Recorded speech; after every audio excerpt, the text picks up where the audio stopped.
Assalamu alaikum wa rahmatullahi wa barakatuh. My name is Fadi Zatari. I am a research associate at CIGA, Sabahaddin Zaim University. Welcome to CIGA webinar series. Today is the 26th of Ramadan, and we have a distinguished professor speaker from Egypt, Dr. Hussein Al-Fazzaz. He received his PhD in Business Administration and Organizational Behavior from Ummah State University. Also, Dr. Fazzaz was working for a long time as an assistant professor of management at Alexandria University in Egypt. He has also practical experience working with the elected president, the democratically elected president of Egypt between 2012 and 13. He was in charge of a project. It was called the Integrated National Development Strategic Project. Also now, currently he is a director of INSAN. It's a Center for Civilization Studies in Istanbul. Dr. Fazzaz will be talking about Ummah revival discourses. Critically question. Dr. Fazzaz, I'm happy to talk to you again. You have 50 minutes and the floor is yours. Thank you very much, Fadi. Bismillahir Rahmanir Rahim. Alhamdulillah wa salatu wa salamu ala Rasulillah. First of all, I like to express my thanks to CIGA and Dr. Sami and all the great team that's working with him to make this webinar a reality. I've seen the program, some of its sessions, very, very rich. So may Allah reward you all. Also, for all our audiences, everybody who is watching, this is the 26th of Ramadan. Tonight is, inshallah, the night of the 27th. So I wish upon all of us acceptance from Allah subhanahu wa ta'ala in this very special and blessed night. The question today is one that has to do with the revival of the Ummah. There is this kind of ever-present question, and yet largely missing from the discourse of Ummah revival. The question is, to be very specific, the one I would like to address today is, should the Ummah initiate its own civilizational model, paradigm, if you will, at this particular moment, or should it continue to operate under the umbrella of the prevailing existing model? Today I would like to first of all make it very clear what I mean by civilizational model or paradigm, because this is the kind of thing that may have many different meanings for different people.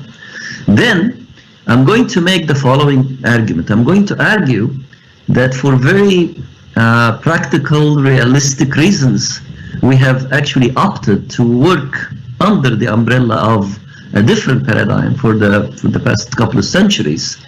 And I'm going then to argue that now there is a compelling reason why we should reconsider this orientation and start to re-establish a very authentic civilizational model for our Ummah.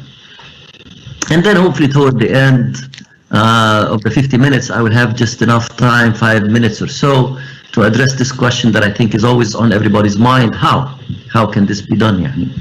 So let me just get right to it. What I mean by a civilizational model or a paradigm, it's the basic set of beliefs, values, attitudes, inclinations, emotions, and so on, that are very foundational to every aspect of life in any society or any community. These are the root causes of a lot of behavior, a lot of patterns of behavior that we see in different walks of life.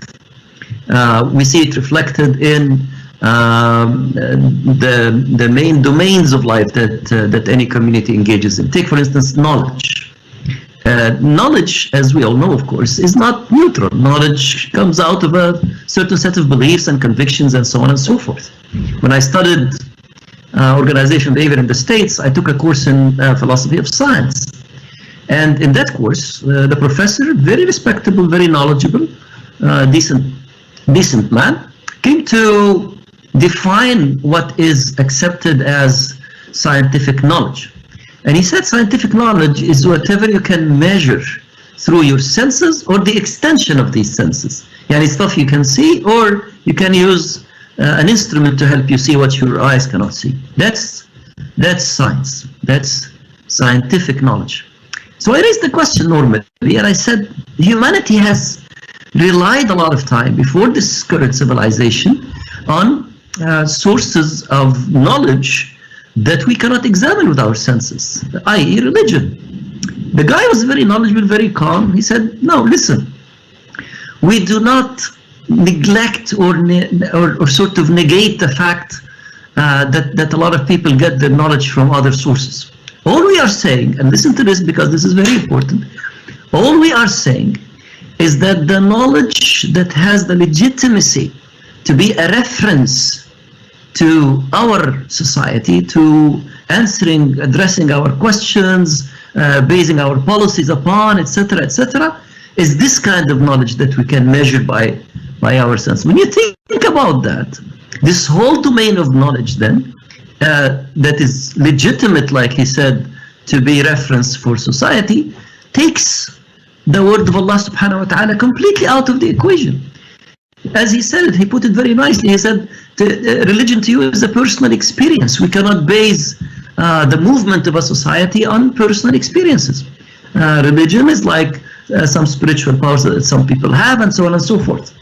So my point is, this definition of knowledge, this entire orientation of everything we learn nowadays about our societies, about ourselves. You look at the foundations of psychology, sociology, political science, economics, and so on, and you try to find someone who says, I am basing my model and theory on the following ayah from Allah, for instance, something like that. Of course not. It's not there. It's not part of the domain. What is said about knowledge also can be said about every other main domain in society. Let's say culture.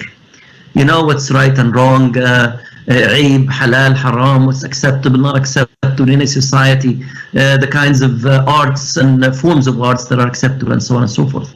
Also, another example would help.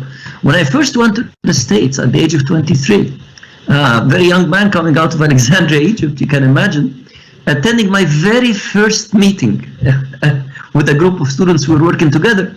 So we were trying to set a time to meet. So someone suggested we meet at 7 p.m.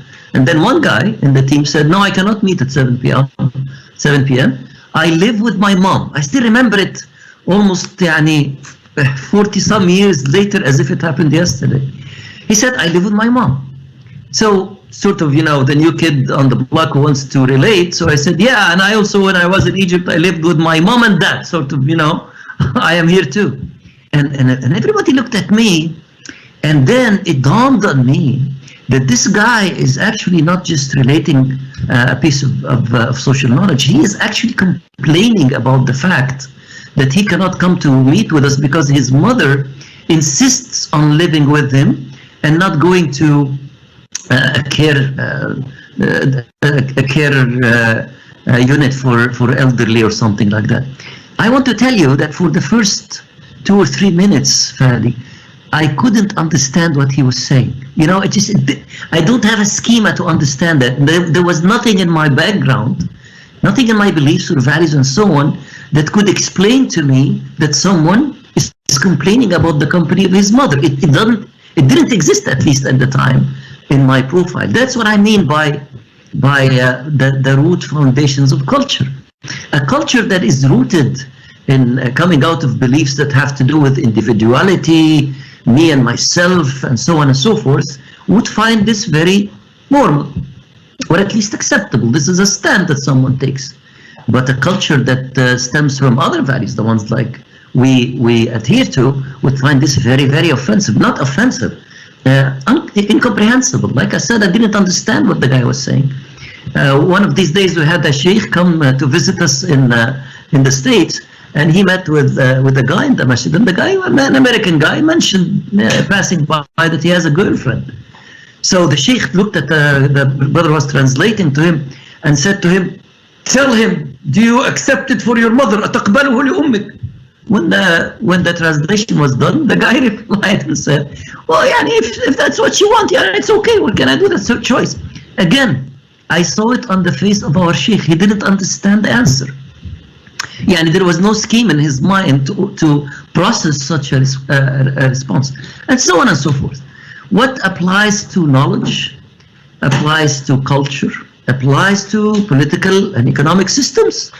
In our case, for instance, if you're trying to relate to our sorts of beliefs and so on, you would say that the political system is actually a huge domain that everyone is responsible for. The idea of a collective accountability of all Muslims, because Allah subhanahu wa ta'ala addresses us and say, Ya ayyuha alladhina amanu.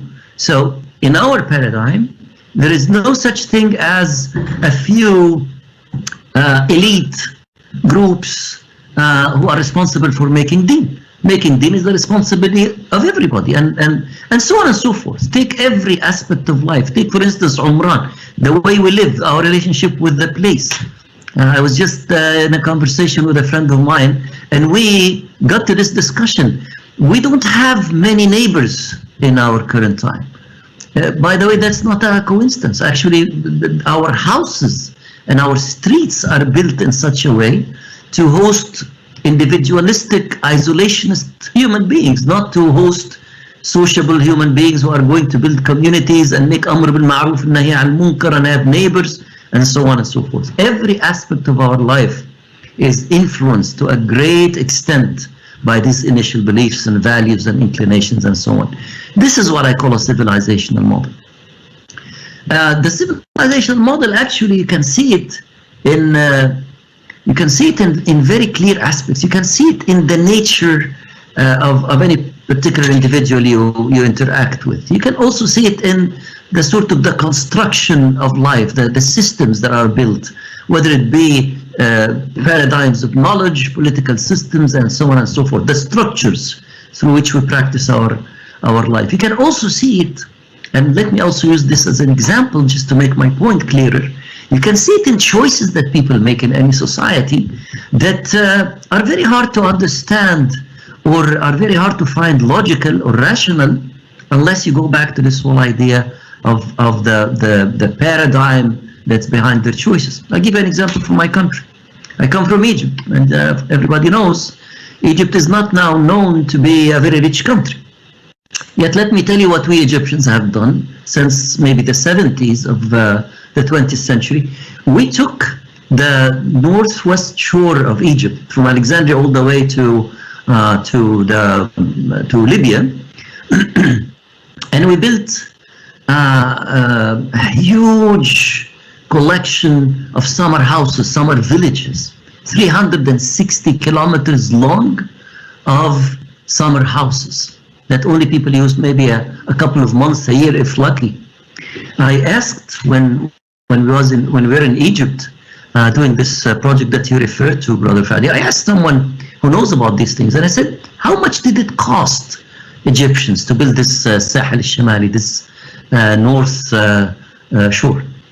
And he said, conservatively, it must have cost between 25 and $30 billion, very, very conservatively. And we're only talking about construction. We are not talking about any extensive services or the luxuries that people brought in or the furnishings and the stuff like that. It's just building this shore cost 25 to $30 billion. Okay. Let me now make the point. Egypt has 5,000 villages. On the average, 10,000 people live in every village. So you ask yourself, if the Egyptians didn't spend all that money on the seashore and they took, let's say, half of it and spent it on each village, given that there is no corruption and so on and so forth, it would have meant that each village would have had its own nice, decent school, decent small hospital, that's not hospital like a clinic, a decent project for irrigation, and also a decent productive project that is suitable to the condition of this village. It's no-brainer when you think about it. Of course, this is a better utilization of the resources of the society. The question is, and this is where you see the power and the danger of this idea of civilizational paradigms and models. It is that nobody has asked that question to begin with. Yeah, the question was not raised. Every one of us, myself included, my family included, we went ahead and built places on this shore. Nobody, when he was, collecting his savings and trying to have a nice place for the summer, asked himself, is it better to put it here or is it better to put it in the village? The question is not raised. That's the danger. You can't say that 5 or 10 very wise people in Egypt in the 70s sat down and said, let's not develop Egyptian villages, which was disastrous, of course. Let's develop a seashore. Nobody thinks like that. Nobody in the Gulf area, in the oil-rich countries in our region, in the 60s of last century, sat down 5 or 6 wise people and said, let's build societies that will be at very, very high levels of consumption, producing little but consuming a lot. And this is why we need to bring into this region millions of people to help us achieve this level of consumption, to the point that now the whole idea about how many people are there from authentic backgrounds and so on and so forth. Nobody thought about that, at least not explicitly, not. Let's take an example outside of our region, Japan, for instance. I'm fascinated by Japan. I studied it in my master's. Those who are following Japan is now facing what could amount to an existential dilemma, existential crisis. The Japanese society is not producing any kids, is not reproducing in terms of demographics. If it goes in the current rate of demographic development, it may actually face very, very serious problems very soon. And I don't think also that anyone in the society in the 50s and 60s of last century in Japan, wise people sat down and said, let's build a society in which everyone works 15, 16 hours a day, get no break whatsoever, and then lose any interest in sex or in reproduction or any of these activities. My point is, societies sort of walk into these kinds of choices without questioning them. You don't question your initial paradigms. You don't question them. You internalize them and you behave accordingly, even if that behavior and these actions are very irrational if you examine them in retrospect. My point is,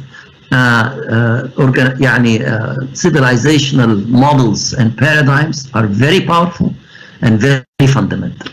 Now, to the question of our meeting today, should we, as an Ummah, now make deliberate effort to initiate a civilizational paradigm for our own? The reality in our Ummah, for the last 2 centuries at least, has been that the civilizational conditions in our Ummah is shaped by the interaction of 2 civilizational realities. The Islamic civilizational reality that has this, Islamic model behind it, that has the history, that's the law of the land, if you will, and the Western secular civilizational reality that has come to compete with and interact with this original reality. That the 2 realities have collided and have made tadafu, not in scientific quarters or in trade. They have collided under the auspices of a very aggressive colonial project. So what we have in our Ummah is a colonial project in which one paradigm is pushing another paradigm out. It's pushing it out most of the time. And you can see it in a very systematic process of diminishing a lot of the infrastructure that the Islamic civilizational reality that lasted more than 10 centuries was sort of based upon. A lot of these things have disappeared in the last 200 years. Al-Awqaf, Al-Amr al-Ma'ruf, Nahy al-Munkar, Al-Hizba, all these institutional based, religious education, Al-Qada al-Sha'bi, all these things have made way to new institutions, and these institutions come out of the other paradigms. So we're having this debate, this dialogue, this tadafu', this interaction, call it what you want, between the two civilization realities, and the tension that is created by the interaction of these two civilization realities can explain a lot of things that happened in our ummah in the last 2 centuries. Can explain, there is no time now to talk about that, but I'm just pointing out that in our ummah now, when you analyze the civilizational reality in terms of civilizational models that I was talking about, there are 2 competing ones. Now, what was the stand and what has been the stand of even the reform movements and the change forces in our ummah, at least for the last few decades? I argue that our stand has been to actually accept the fact that the secular paradigm that is the base of this colonial project is prevalent. We accepted that as a fact, and we sort of worked under the umbrella of this new civilizational reality. We worked under the umbrella of the knowledge system and the political system and the cultural inclinations and economic systems and education and health and so on, that was gradually being built and shaped and changed according to the other model. But our idea has always been, okay, this is the prevalent paradigm. It came with huge force, part of a colonial project. What we will do as sources of change and reform and Islamic da'wah and so on, we will try to push against it a little bit. We'll try to stop the negative effects of the spread of this model and its ramifications in all aspects of life. And we will do that in the areas that we can. You know, we'll do it in the areas of individual belief. We will make da'wah extensively to remind people of the religion. So stay steadfast, you know, to your religion and your religious fundamentals. We will do it in the area of individual behavior, social units like families and so on and so forth. And that's what we will do. We will not challenge the other paradigm. We will not go out and say, no, we do not accept this knowledge paradigm, we'll build another one.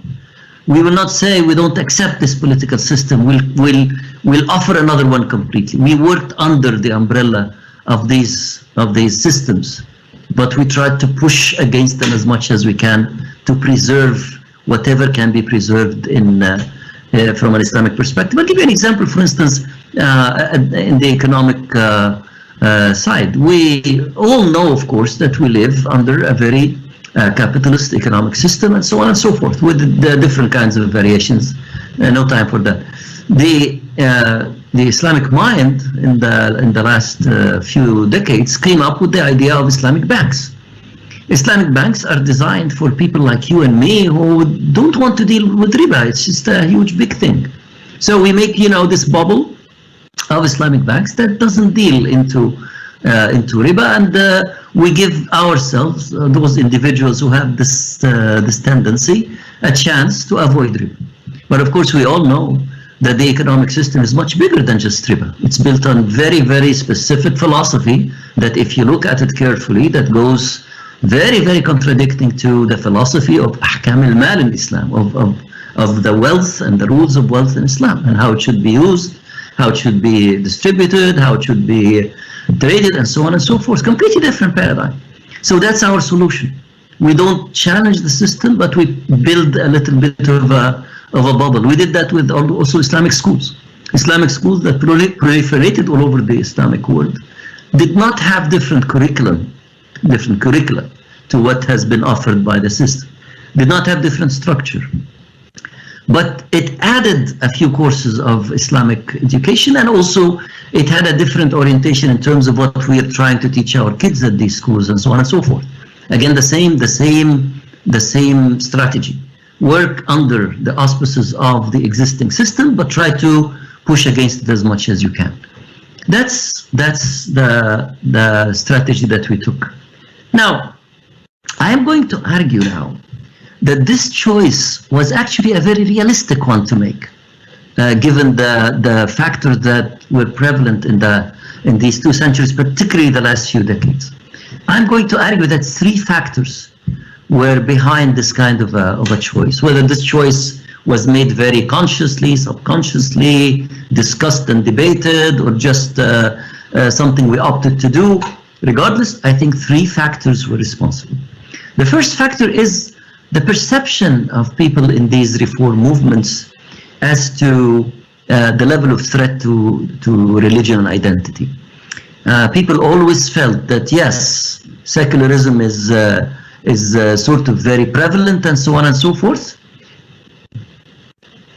but we are still able to defend religion. We are still able to have these Islamic sahwas, awakenings. We are still able to have this very, very powerful voice of Islamic da'wah. Religion is in the heart of everybody's life, and so on and so forth. We were still able to build relatively healthy Islamic families in which we can build these small communities of committed people, and so on and so forth.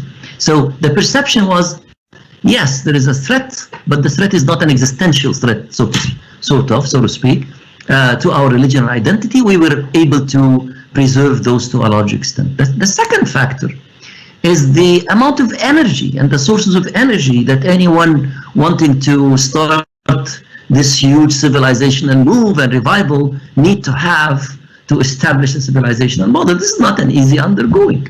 It's not an easy undertaking. And to a large extent, I think the perception of the reform movements, at least in the second half of the 20th century, has always been that the rest of the Ummah is absent, that the energy needed to undertake such a project is not there.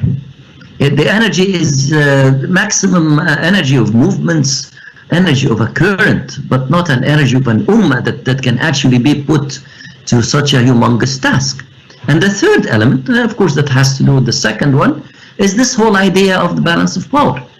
The perception has always been that the balance of power is so tilted against the Ummah being able to do that because it lacks the means. With these 3 elements, the realistic choice by the Islamic movement, by the reform movements and thinkers and so on, like I said, has mostly been in the direction of let's work with what's here, let's work with what's prevalent, let's work with what's so dominant in the world, but try to move around so that we don't get crushed because of these 3 factors. Now, I'm going to suggest, which is the core of what I wanted to say today, Fadi. This is my message today. I want to say that today, these conditions have changed dramatically to the point that if we continue to adopt the same strategy, we are doing our Ummah and ourselves and our kids and so on a huge disservice. We are doing our religion a huge disservice. First of all, the level of threat is now actually existential, if you want. Now there is a very systematic attempt to negate whatever is there for an Islamic current or Islamic movement that is societal based, that is not controlled by the state and the oppressions, the oppressors and the external forces and so on. There is no room now for anyone to claim that we are still being able to build these bubbles and nice little communities and so on and so forth. If you want a proof, let me point you to our families. Not the families of anybody in society, it's the families of people in these reform movements. Please look around you. The statistics are horrible. Divorce rate in the first year of marriage for our young generations now is horrific. It's very high, it's very frightening. So actually, we are not able anymore to maintain these families in which we said, yeah, we will build communities upon and so on.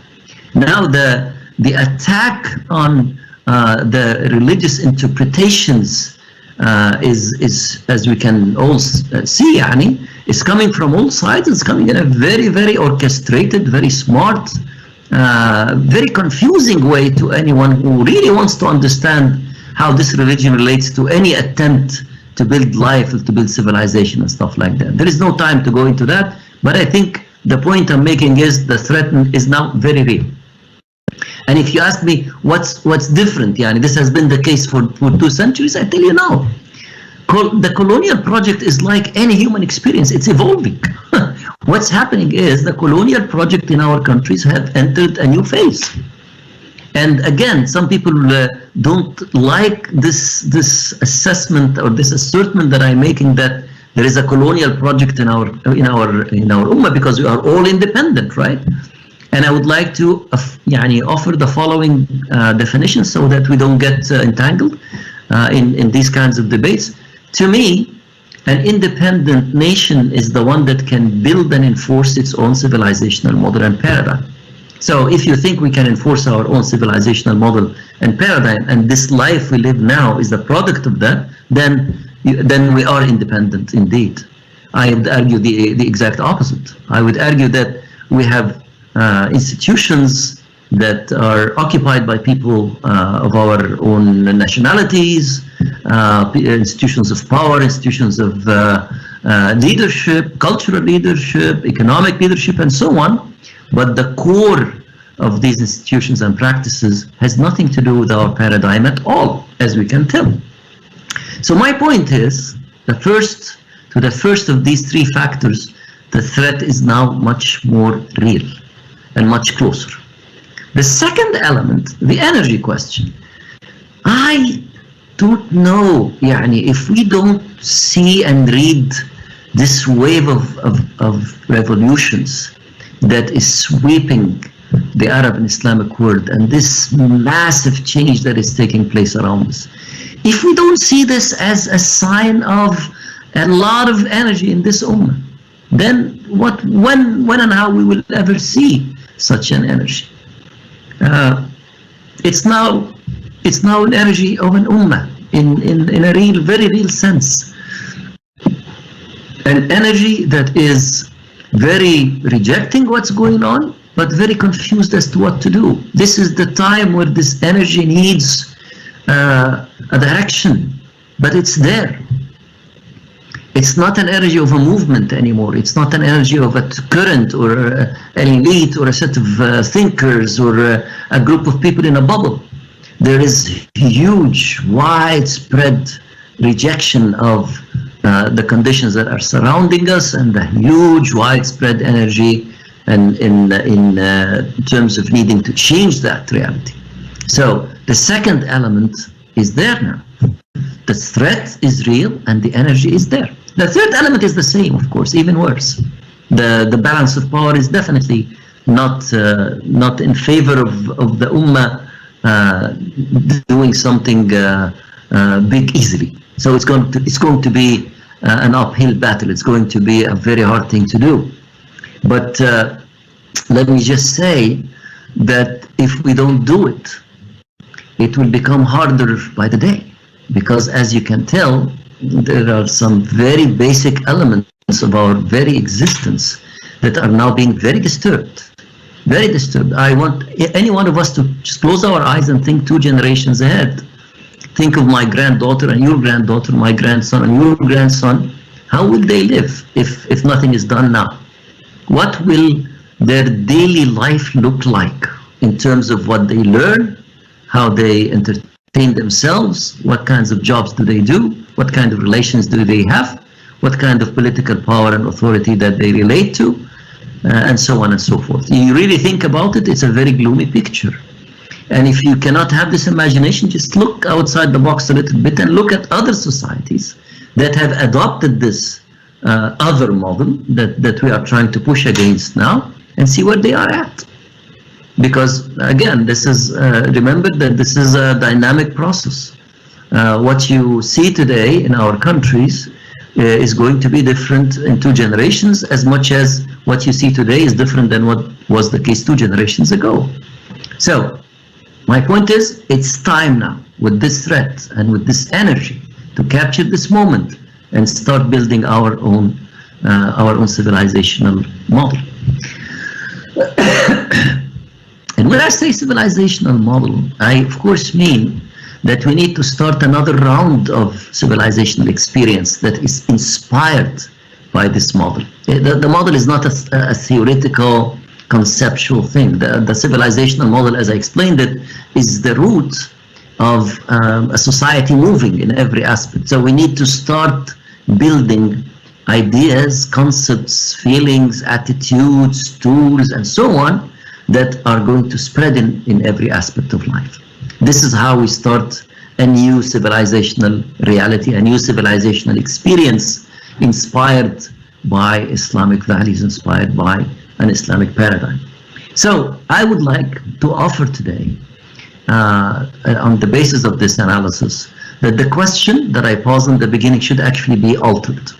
Rather than asking whether we should initiate a new civilizational experience inspired by purely Islamic civilizational model or paradigm, I'd like to offer an alteration of this question and put it this way: how can we start this experience? I don't think it's time now to debate whether we should.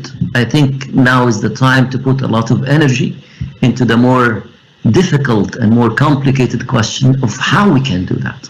Because this is really where, in my opinion, a lot of us sort of, the phenomenon of the self-appointed mind guards. When you have a very, very tough question, you just close your mind because you don't want to go there. It's going to be very, very hard to even address it in your mind. So I'd like for us to break that barrier now and to drive away those mind guards and start asking this question fresh. How can this Ummah actually initiate a new civilizational experience at this very moment, inspired by an Islamic civilizational model, given the energy that is around us and given the threat that is so real? That's the question I think we need to address. In the next 5 minutes or so that I have left, I would like just to say the following. This is a very huge question that is not to be answered in 5 minutes clearly. But I would like to offer for my dear brothers and sisters an exercise that we did in the center that I'm a member of when we asked ourselves this question. We said the following: let's look at history a little bit. Hasn't been the experience of the human race that some nations were very strong and then became weaker, and some nations were weak and then became stronger? Clearly, the answer is yes. Of course, this has been human experience. So the logical question is, those who were weak and became stronger, how did they do it? What exactly happened? When you start asking questions like this, you realize that actually it is doable. It has been done and it is doable. And we can do it. Why not? We actually have done it before. We have stunned the world with an amazing civilizational journey that took place over many centuries, as we all know. So logically, it can be done because other people have done it, including our own Ummah in previous times. How is it done? We thought of a number of ways, call it engines of history. How is history moving around? How nations go up and nations go down, and so on. We thought of a number of ways that are not no-brainer. There are all over the human experience. First of all, you can think of the power of great inspirational ideas. Ummahs, nations, rise when they have the power of this inspiration behind them. Actually, writers in civilizational history refer to Islam in particular as an example of this case, because they say Islam, when it first rose and it made this enormous, huge, speedy rise, did not have many of the typical resources, if you will, behind it. Basically, if you are really fair and an accurate person looking at the history, what really drove the Islamic experience has been Islam as an idea. That's the very inspirational idea. So the question I'm posing to everybody, in our reality today, don't we have the power to generate some really inspirational ideas that can sort of direct the energy that's around us in the right direction?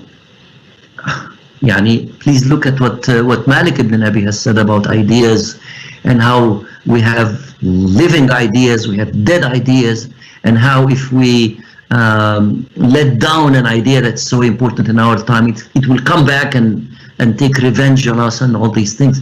Ideas are very powerful things. So can we think of ideas now that can get this ummah going on the right direction? I claim that of course we can.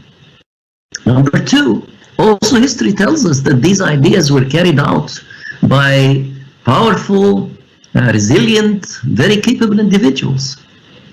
History does not move on its own like this. There is always people, special individuals who carry the torch. And also history usually tells us that these individuals are not born out of a vacuum. There is some sort of a process by which these people are being prepared. So can we think of ways to prepare people who can lead such a civilizational revival now? We are thinking all the time about how to bring about special leaders that will work in the business and the community, in the media, and so on and so forth. But we are doing it within the parameters of the existing model. Can we do it outside of these parameters? That's the question. How can we prepare people who can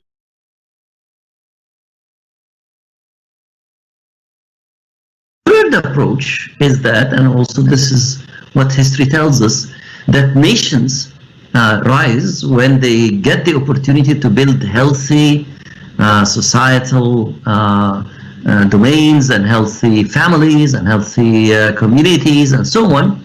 And for these healthy communities to be functional enough to build a civilization upon. Can we think of ways to save our families and save our communities and save our social life and so on? It's not going to take a huge sort of analysis to figure out what is ruining our life now.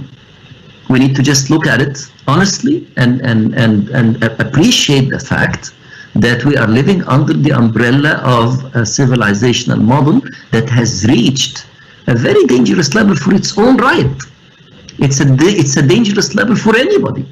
And for this civilizational model to keep leading humanity like this, including our ummah, is going to cause these problems and proliferate these problems.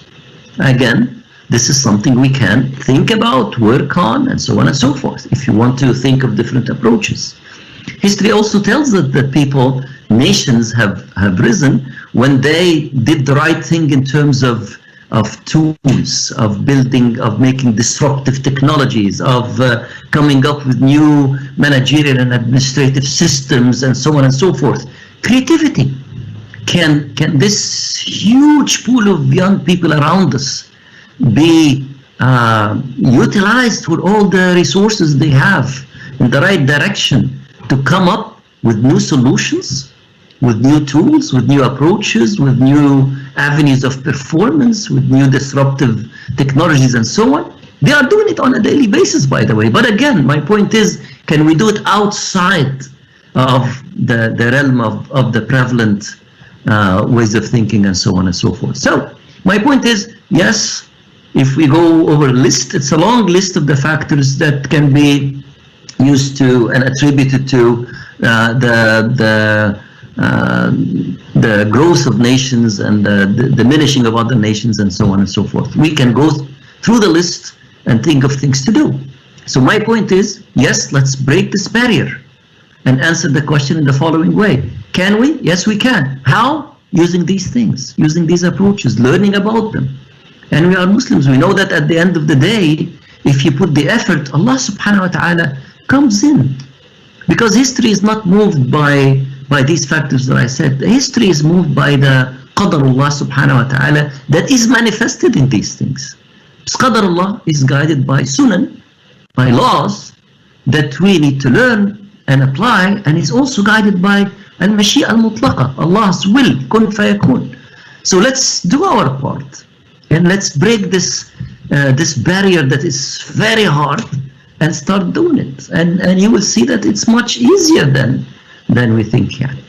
Another approach that I think is very important to keep in mind when undertaking this question of how, is to realize that wise people in any undertaking, if you're building a company, or if you're building a family, if you're raising your kid, and in this case, if you're building a nation, you need to understand your time and relate to it. You need to understand the types of opportunities and constraints and conditions that it exists in this very moment that you are living.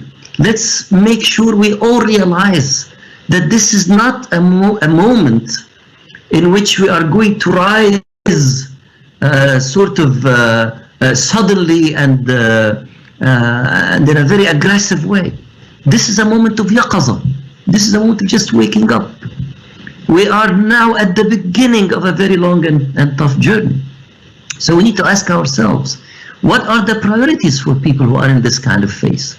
Let's not jump ahead and think of the priorities of people who have achieved monumental civilizational constructs. Let's think of people who are starting. And the key fight, the key struggle, the key tadafu' now, in this phase that we are living, in this moment of waking up, lahzatul yaqaza, the key struggle is in the area of wa'i, in the area of awareness. This is, wallahi, wallahu a'lam, this is where we can win or lose this civilizational fight. If we lose the battle of awareness, if we lose the battle of wa'i, if we give up to all these demeaning ideas, if we give up to all these directions that are trying to take us down, if we, on the other hand, put our energy behind very enthusiastic ideas and very deep and realistic understanding of the conditions of our time, then we have a chance. So I'm not suggesting we go about this blindly. I'm suggesting we go about these engines of history with a lot of awareness and with knowing what is required for this very moment. We need to start. We are not now, like I said, at a phase where we are already there. We need to start putting the seeds for the civilizational journey. The civilizational journeys are long by definition. Number 3, so we need to take care or appreciate the engines of history. We need to appreciate the kind of time we are living. We also need to appreciate the kinds of battlegrounds that we are part of, whether we like it or not. There are major fights that are taking place in our life, in our lives as a nation, and we thought about at least 6 kinds of tadafa, 6 kinds of major battles that are taking place in our time now when we are working on this project, that anyone thinking of the revival of this ummah need to have a very clear understanding what they will do about. The struggle over the revolutions, the struggle, the sectarian struggle, and so on. The redefinition and repositioning of colonial powers, the very existential sort of crises that we as humanity are facing in terms of the environment, nuclear weapons, and so on and so forth. There's a lot of things going on. So my point is, when I'm asking you to think of ways to start this civilizational journey again, to reignite it, I am also suggesting that we consider these struggles, not ignore them, not assume, because sometimes when you read the literature of reform movements, we make big jumps, we make big assumptions that get us to get away from big questions. One of the assumptions is, don't worry, as soon as we have this great generation of Muslims committed to the religion, they will be able to solve everything. That's an oversimplification. This civilizational journey needs to understand where it's putting its feet on, so that we don't get fooled. My time is up. and I just like to first of all, again, thank the CIGA, the organizers, for this great opportunity. Thank everyone who has taken the time during Ramadan and maybe after to watch such a video. I was just talking to a friend about the subject that I'm going to talk about, and he replied to me with a nice line. He said, "It's very heavy for Ramadan," kind of thing. This is not the kind of thing you talk to people about in Ramadan. And I argue that it actually is the type of thing to talk about in Ramadan, because this is the type of thing that requires a huge spiritual energy, a huge sort of gush of energy coming from Ramadan, from Allah subhanahu wa ta'ala and His light to us, to be able to start to be able to even start thinking about taking such a course. So I thank you very much, and my point is very simple. Let's change the answer that we have given to this everlasting question, and make the question not one of whether we should, but one of how can we. Thank you very much. Okay, thank you very much. Thank you very much. This is an excellent presentation. We have a lot of the question.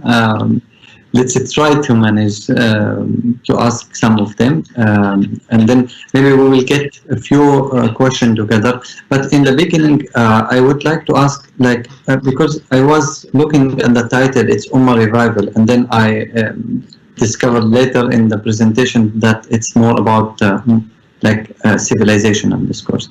So I think you understand the revival project within the frame of civilization, and this is like Malik bin Nabi, because Malik bin Nabi also said this in many times in his publication, saying that we only should deal with the problem of the society, with the crisis, with all of this within the frame of civilization. So let's clarify this in the beginning. Why you choose to have the project of revivaling within the framework of civilization? I think it's just for the very same logic you just used now, Brother Fadi. To me, revival of the Ummah, or Nahda, or whatever we can call it, is extremely tightly linked to this idea of the civilizational paradigm, because the very definition of the Ummah is tied to its identity. So basically what I'm saying is, if we need to revive this Ummah, we need to revive it within the parameters of its identity, which is basically within the parameters of its religion. And its religion as it's inspiring how people following this religion should build their life, which is the definition of civilization, as I use it at least. Al-Umrah. So let's have the first question was about it's about defining the Ummah, who belong to the Ummah, because the problem is saying, for example, we are, Hudson make distinguish between Islamic age civilization and Islamic civilization, but one of the question is here, who belong to the Ummah? Because if we say, for example, Islamic civilization or Muslim civilization, are we talking about the several million Muslim in America or in Germany? Do they belong to the Muslim civilization or to the Western civilization? Because the problem is, with the national state, we can define these people, they belong to this geographic specific places with this nationality, maybe ethnicity, etc. But with the civilization, who belong to? Can I include, for example, Christian who are in America to be pro-Palestinian for justice as a part of the Muslim Ummah or not? Or can I exclude also Muslims who are, for example, supporting Israel and being against the Palestinian as part of Ummah? So how we deal with this problem of how we define the people who belong to the Ummah or not? That's an excellent question. See, when you start actually thinking of this whole paradigm of civilization and so on, you see how complex some of these concepts are. For the question of Ummah, Brother Fadi, I suggest or I recommend at least two sources that can shed a lot of light on this. The excellent work by Dr. Munab al-Fadl, rahimahullah. It's called with Al-Ummah al-Qub, and also the chapter in the Sifr the-Tawheed by Al-Faruqi, Dr. Ismail Raji Al-Faruqi, also about the Ummah يعني. And just to offer my own 2 cents يعني, I think there is always sort of a dialectic relationship between the basic concept of the Ummah and the realistic يعني exemplification of it, or the realistic presence of the Ummah on the ground. The concept of Ummah is a very religious concept, by the way. It's very much related to the concept of Islam itself. It's basically a community of believers.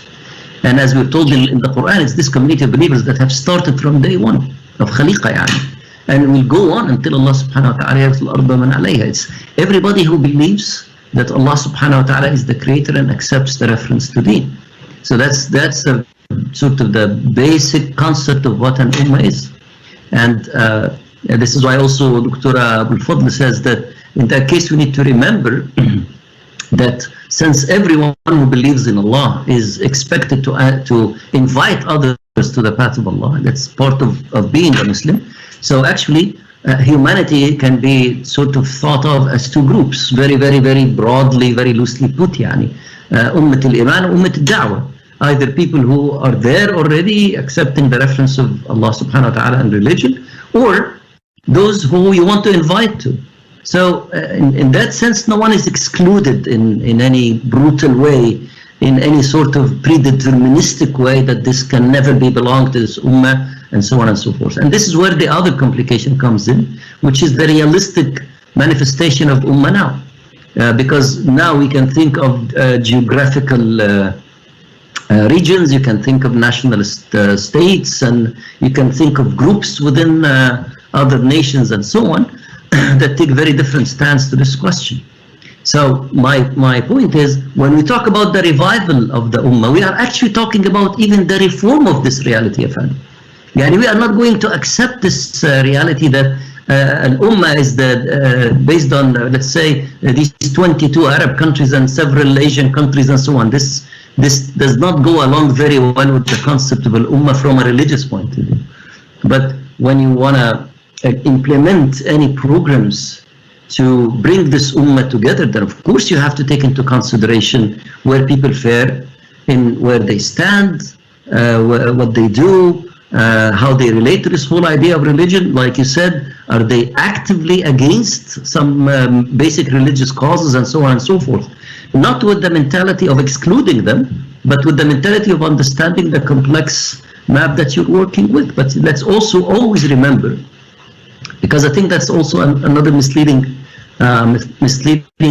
sort of argument, that when you say ummah, you are never referring to all people. Yani Allah tells us in the Quran that even in the best of times, يعني وما أكثر الناس ولو حرصت بمؤمنين, يعني those who are true believers are always a few. That's the design Allah subhanahu wa ta'ala has put to life. That doesn't mean that these few people will live isolated from others and build their own communal bubbles. It means that they will live with others, invite them to these ideals, and build a reality based on accepting the reference of Allah subhanahu wa ta'ala. So it's I agree with you. It's not an easy question to do, but let me take it to the level that you were talking about. When we're talking about very specific issues like this, we need to draw maps. So who is pro-Palestine, who is against, who is pro the right to build an Islamic education, who is against, and so on. Let's draw these complicated maps and work accordingly. Not with the intention of excluding or including, but with the intention of building, knowing from the beginning that we will not achieve a moment in which everyone living in one particular place will be 100% for the ideas we have. This is not a condition to build a civilization, never has been. Let's go back to the beginning of the presentation when you start to talk about knowledge, because I do believe personally that what is like distinguished about the Muslim civilization, that we have a different sources of knowledge. We have what we can call ulum al-dunya, ulum al-akhirah, which we know Rosenthal wrote an excellent book about the Muslim knowledge, in which he call it in English secular knowledge, which deal with the political system, etc., and also religious knowledge, which deal with morality. Because for me, is like ethical question will be answered through religious resources, right? And that's why we don't have we should have like value that they are always like almost the same in the society. We don't change them completely like we can see in the Western civilization. Basically, a lot of ethical value they change within 20 years or 25 years. So how you see this? Like, what is, do you see this as a distinguished idea that we have these two sources of knowledge in Islamic civilization? How this differentiate between Muslim and non-Muslim civilization? I think this is also a very key question. Let's look at the map that we are of knowledge that we are dealing with now, Fadi, and sort of examine your question sort of on the basis of this map. Yeah. We have, at least in our part of the world, we have what we call religious knowledge, العلوم الشرعية يعني, and then you have social sciences and humanities and so on and so forth. And they, in our reality now, appear to be completely sort of separate. They appear to be inspired and defined by very, very different roots, by very different logic, by very different sources, and so on and so forth. The stand I take is this is not allowed in an Islamic civilization. This is not allowed in any Islamic reality. We are not allowed to say that if I want to know about Jannah and Nar, I will look at the Quran, but if I want to know about the nature of human beings, I will look at Freud. Or the nature of human societies, then I will look at Durkheim and Weber and so on. We are not allowed to do that. The sources of knowledge for all these domains need to be one and only, which is Tawheed. Tawheed should be the source under which, from which to ascend models, paradigms, tools of analysis, and so on. Everything we know about knowledge should be guided to a very, very restrictive way by this source of Tawheed. But if you start a huge knowledge base coming out of a very different aqidah, of a very different belief system. Let's say you say, I come out of the belief system that humans are actually the masters of the universe, which is basically what sort of secular ideas say. Then, of course, you cannot have the same constraints, as you said about the ethical behavior being, the ethical values being changed every 20 years. You cannot have the same constraints. You cannot have the same reference and so on. My point is, we are not permitted as Muslims to have this kind of duality. And when the Islamic civilization was prevalent, this is why we had great scholars who were great scholars in religion and great scholars in their fields as well, because it's one source. We are actually, let me just also refer you, for those who are interested, we have tried to venture in our center to work on what we called a new knowledge map, and we asked our dear mentor and Professor Dr. Saif Abd-Fattah to sort of give us some of his thoughts, and mashallah, in a very short time he came up with sort of a different kind of tree. And you look at it and you compare it to the tree of the map of knowledge that you see now, and you immediately see the difference. He has a branch, a complete branch called Ulum al-Ummah, for instance. Back to the first question. You will never see this in the current map, because this level, Aslan al-Ummah, whether it be on the belief side or on the realistic side, is not actually part of the levels of analysis or the paradigms of current social sciences and so on. And this is my point. If we are going to build an Islamic civilization, we need to have a knowledge paradigm that's consistent with the very basis of religion. That's a huge undertaking, ya Fadi, and actually this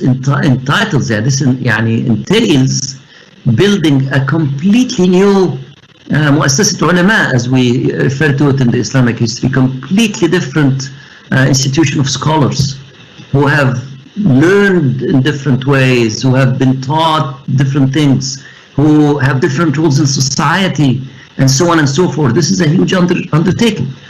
And again, this is why I mentioned it first. It's one huge example of how shifting civilizational models can change the life of people.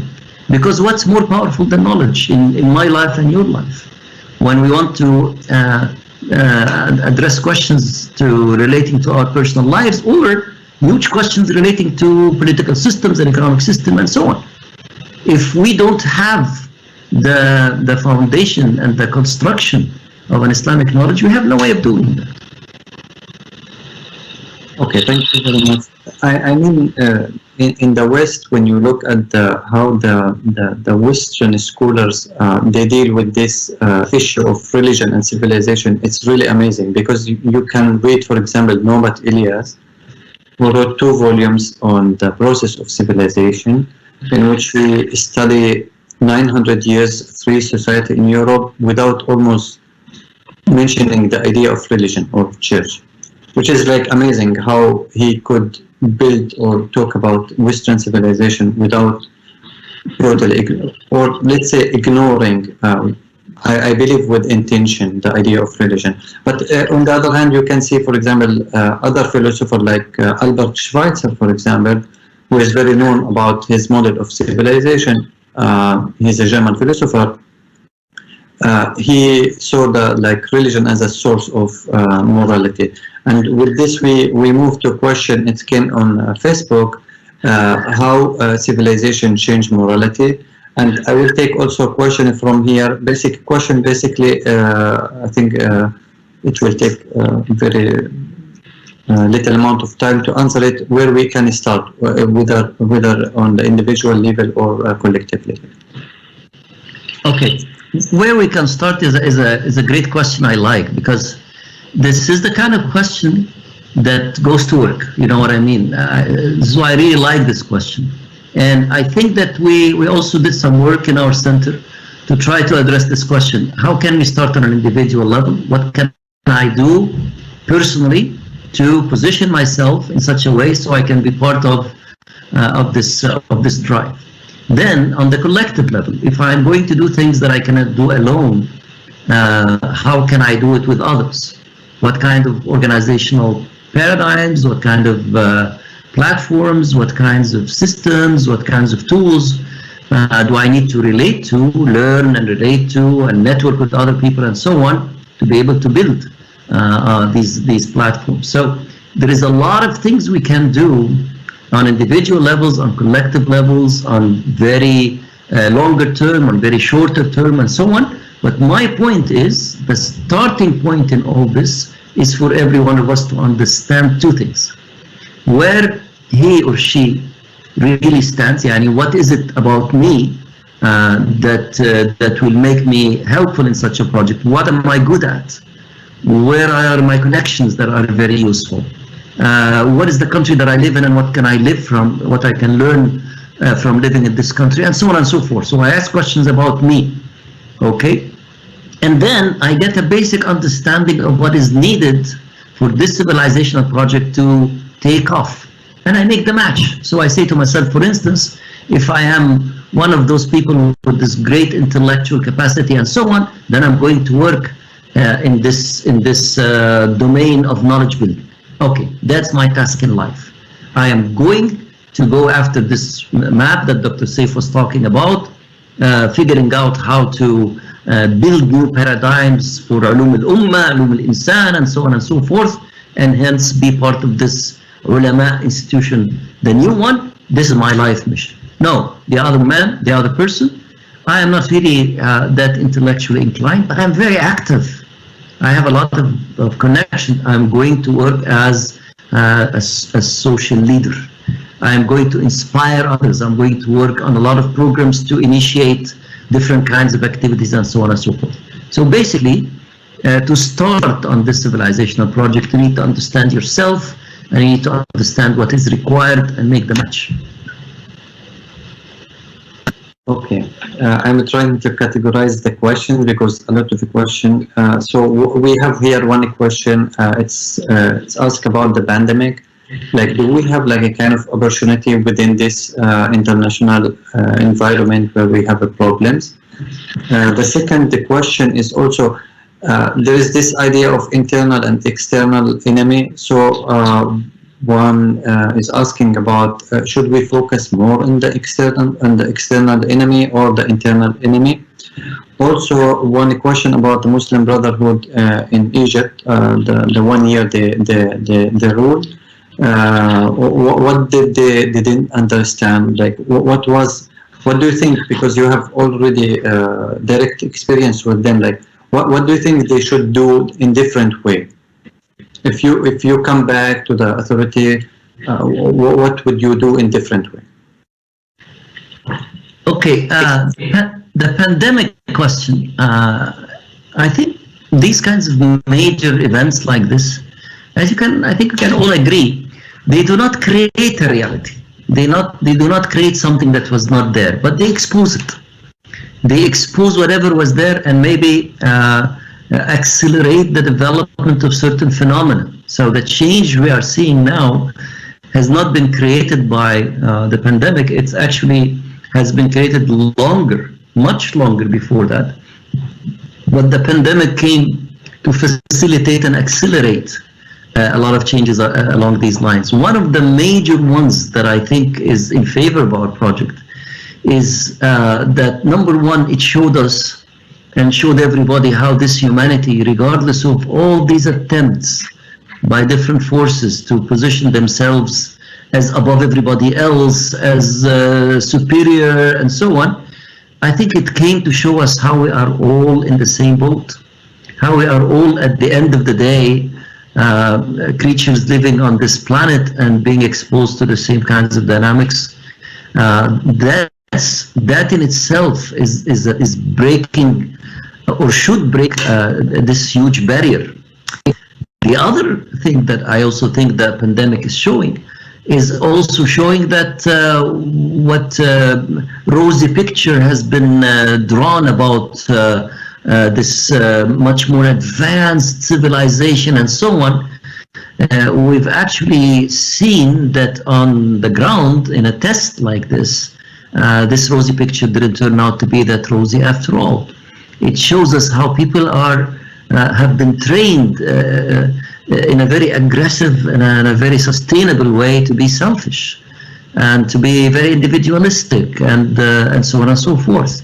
And how this is making it very hard for humanity to deal with a pandemic like that, so on and so forth. So I think the pandemic is an opportunity for us, for everybody, to look at ourselves, examine our lives, even on an individual level. I would suggest this to everyone. Just go back and examine the way you were spending your time before the pandemic and the way you're spending your time now, your day.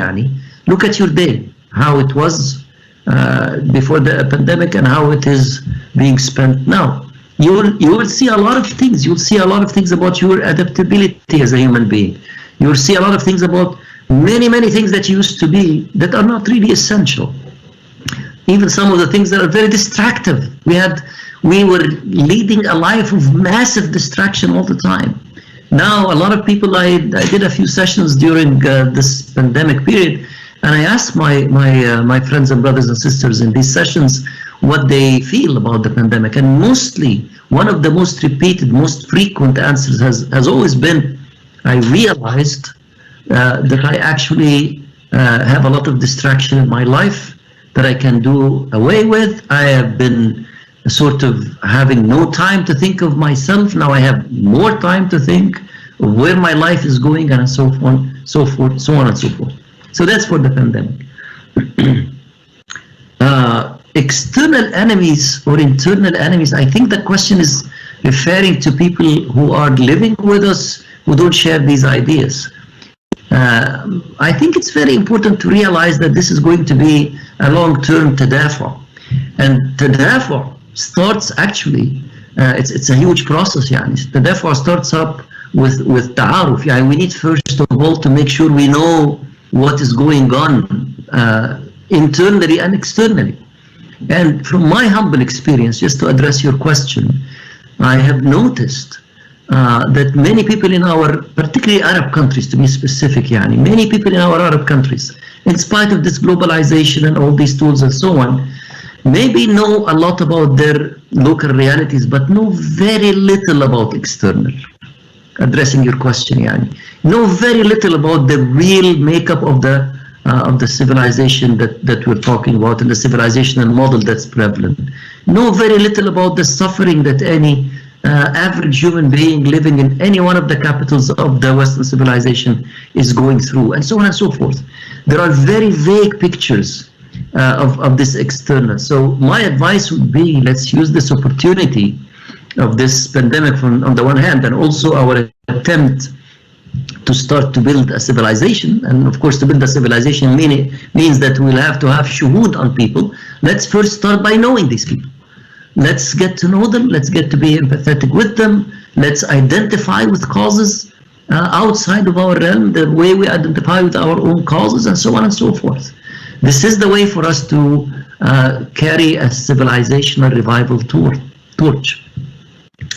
The Brotherhood in Egypt, I think I referred in my presentation to the choice that the reform movements in the Middle East have done, either consciously or subconsciously, whatever, in the last century, and it was basically to live up with the current wave, and to live under the umbrella of the prevalent civilizational model. That has been the stand. And what happened in Egypt, in my humble opinion, 2011 through 2013, is basically an exercise of this choice. It was this choice still operating. And again, my suggestion would be to everyone, not just the Muslim Brotherhood, to everyone, to thinkers, independent thinkers, small groups of people, large organizations, different inclinations, and so on, to reconsider that choice. Because that choice is now, in my opinion, the wrong one to make. Okay, thank you. Now when we're talking about civilization, unfortunately we are all familiar with the clash of civilization, and even a lot of Muslims believe in this idea that Muslim, most of us are familiar with this idea that Muslim civilization or Islamic civilization, after the collapse of the Soviet Union, will be the new threat to America, to the West, etc. So even when I am even teaching sometime with my student, I am noticing always, like most of the people, most of my students, they believe in this.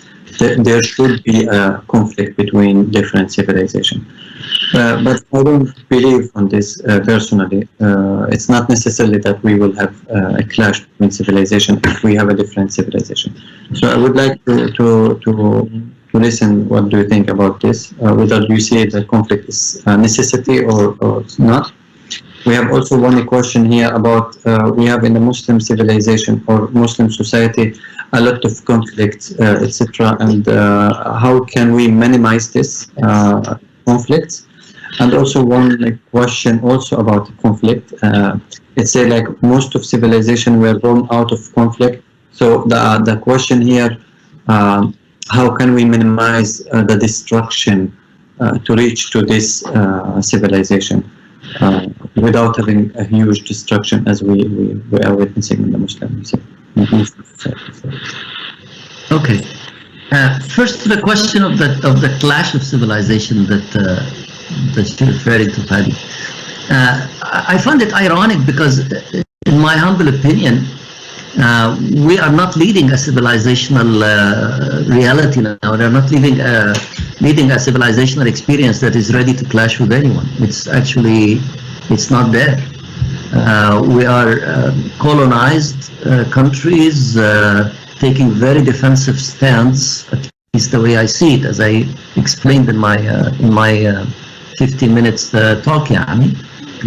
So how can someone who is so defensive and who's actually not building it in their own, they are just working under the umbrella of someone who's prevalent and so on, how can they clash with anything? There is no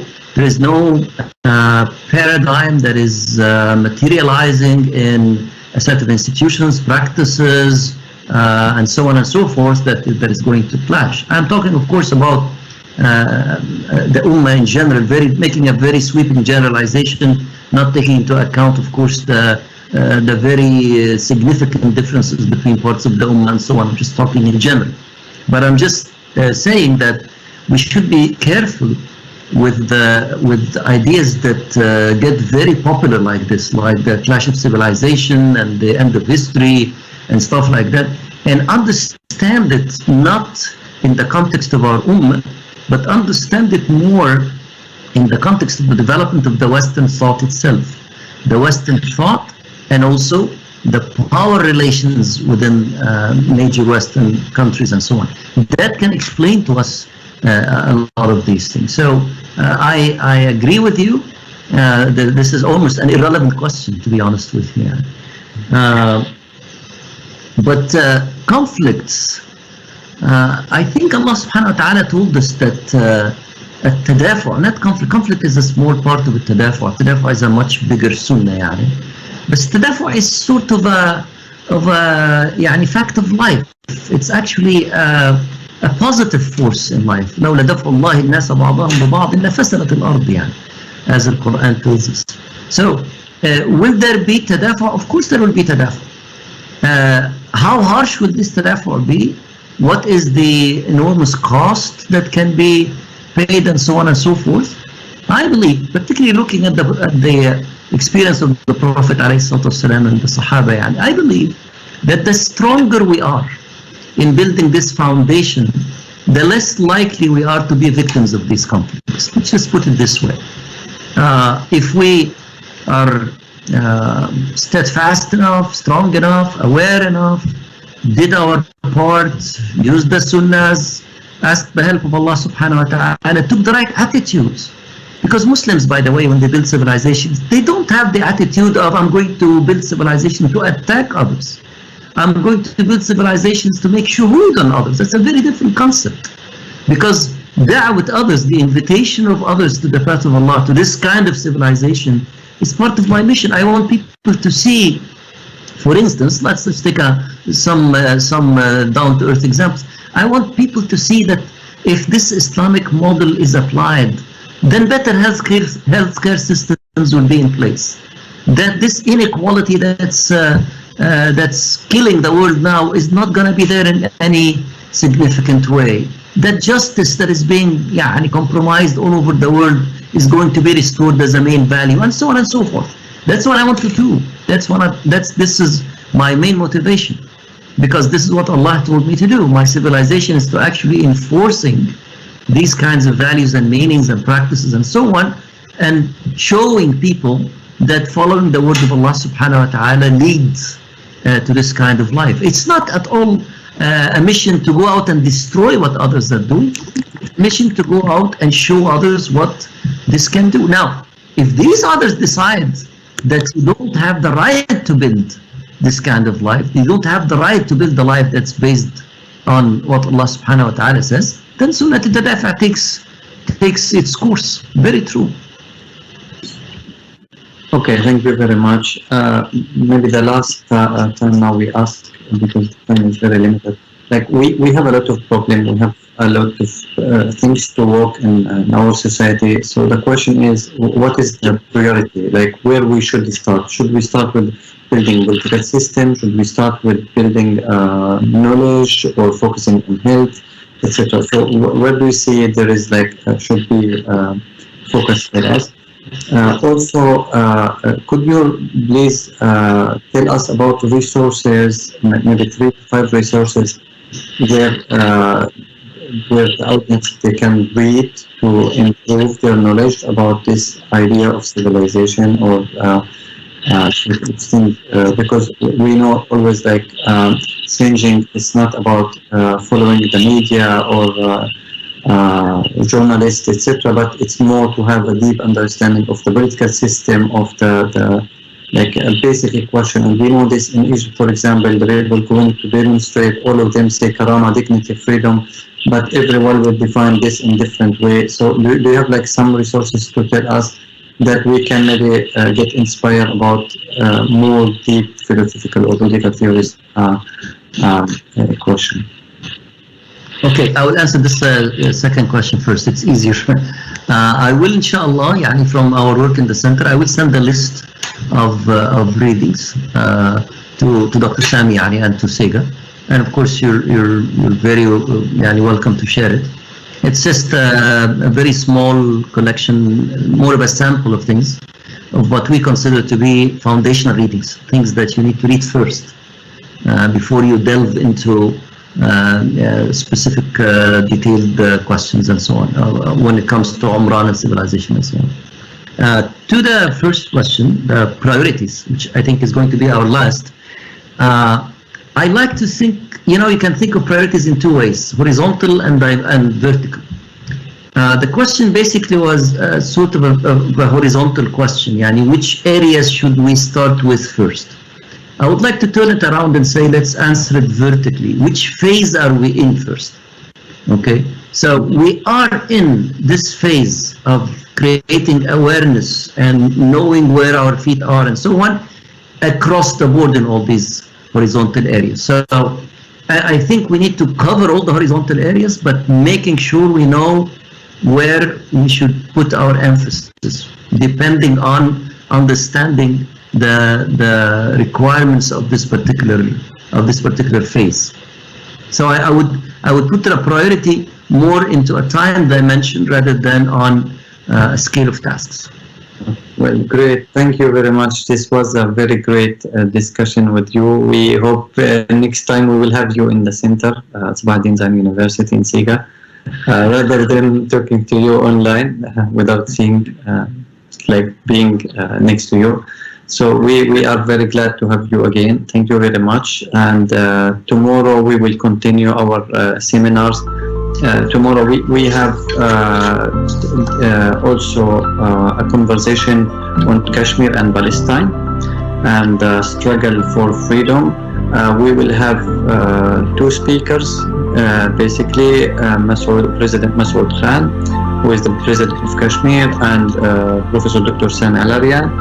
And we have also moderators, Dr. Farhan Shak and Dr. Ramzi Baroud. Also, we have the second event tomorrow. We will continue with CIGA. You can follow always our website and see the update. Thank you very much for joining us today, and see you soon. Assalamu alaikum wa rahmatullahi.